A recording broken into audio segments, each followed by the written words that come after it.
क्या दोस्त को समय समय पर डोज देने की जरूरत पड़ती है? तो इसका जवाब है हाँ, जिसको भारत ने साबित करके दिखा दिया है। ये तो आप जानते हैं कि भारत से रूस का रिश्ता अलग लेवल पर चलता है। दोनों एक दूसरे की बात समझते हैं, पर पिछले कुछ हफ्तों से रूस तेल को लेकर जो माहौल बना रहा था उससे जियोपॉलिटिक्स में एक अलग ही भूचाल आ गया था। क्योंकि यहाँ भारत तेल के इंपोर्ट को लेकर अब भी चीन के बाद दूसरा तगड़ा देश है, तो जाहिर सी बात है भारत डिस्काउंट तो चाहेगा ही। पर रूस की तरफ से ये खबर सुनने को मिली कि उसने भारत को मिलने वाले डिस्काउंट को 25% से 4% पर ला दिया है।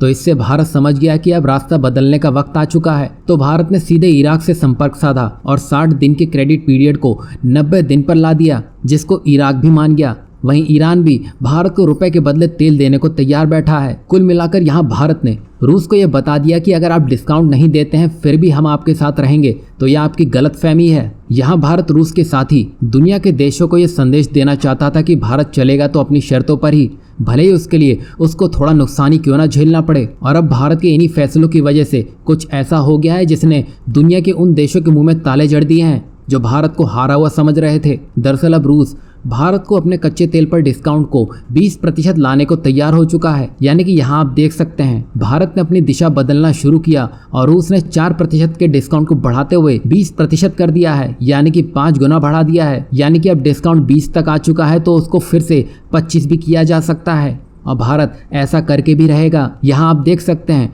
भारत ने नए रास्तों का निर्माण करके रूस को ही झुकने पर मजबूर कर दिया है। जहाँ भारत रूस से हिसाब लेने में लगा है, वहीं ईरान भी तेल से हटकर कुछ बड़े निवेश को लेकर भारत में दस्तक देने के विचार में है। जहां चीन और अमेरिका अपनी दिग्गज कंपनियों को लेकर भी कुछ नहीं कर पा रहे हैं, वहीं ईरान भारत में अपनी ईरानी कार उतारने की फिराक में है। दरअसल ईरान की सबसे बड़ी ऑटोमोबाइल निर्माता कंपनी ईरान खुर्दो इंडस्ट्रियल ग्रुप अमेरिकी प्रतिबंधों के बावजूद अपने ऑटोमोटिव कारोबार को अन्य देशों में विस्तार करने के लक्ष्य के साथ आगे बढ़ रही है, जिसको लेकर अब वो भारत में पॉजिटिव दिख रही है।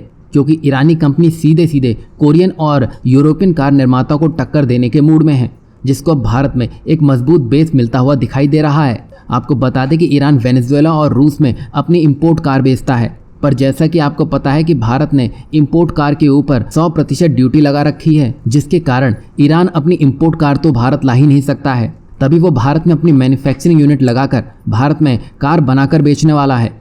वहीं आपको बता दें कि भारत की ऑटो इंडस्ट्री लगातार वृद्धि के संकेत देने में लगी हुई है, जिसमें भारत अब तीसरे पायदान पर आ चुका है। वहीं भारत से बनी हुई कार दुनिया के कई देशों में एक्सपोर्ट भी की जा रही है। वहीं भारत के पड़ोसी देशों की बात करें तो नेपाल, भूटान, श्रीलंका, इन देशों की ऑटो इंडस्ट्री एक तरह से भारत पर ही निर्भर है। तो भारत की इसी पकड़ का फायदा ईरान उठाना चाहता है।